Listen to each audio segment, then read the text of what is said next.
உடைந்த சாமி படங்கள், உடைந்த சாமி விக்கிரகங்கள்ல வீட்டில் வைக்கலாமா அப்படின்னு நிறைய பேர் கேட்டுட்டு வரீங்க. அதாவது வீட்டில் இருக்கக்கூடிய சாமி படங்கள் உடைஞ்சிடுச்சிங்க, அது கண்ணாடி உடைஞ்சிடுச்சு, அல்லது சாமி விக்கிரகங்களில் விரிசலை விட்டுடுச்சு, இதை என்ன பண்ணலாம்? பொதுவாக எல்லாரும் சொல்லக்கூடிய விஷயம் என்ன? ஏதாவது ஒரு கோயிலில் கொண்டு போய் மரத்தடியில் வச்சிருங்க அப்படின்னு தான் சொல்லுவாங்க. அது மிக மிக தவறுங்க.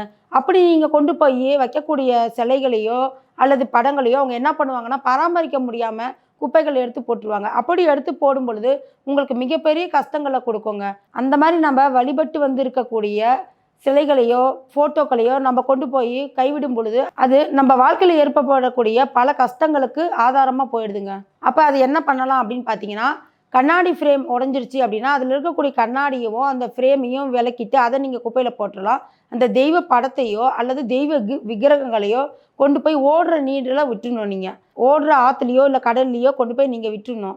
இப்படி பண்ணும் பொழுது இவ்வளோ நாளாக தவறாக செஞ்சுக்கிட்டு வந்த வழிமுறைகளிலிருந்து ஏற்படக்கூடிய கஷ்டங்கள் விலகி சரியான முறையை நீங்கள் ஃபாலோ பண்ணி இது மாதிரி செஞ்சுட்டு வர்றது நல்லதுங்க.